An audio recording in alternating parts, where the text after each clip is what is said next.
మాట పలుకు తెలియనిది మాటున ఉండే మూగమది కమ్మని తలపుల కావ్యమయే కవితలు రాసే మౌనమది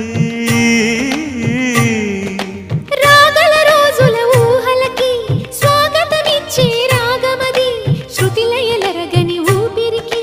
స్వరములు కూర్చే గానమది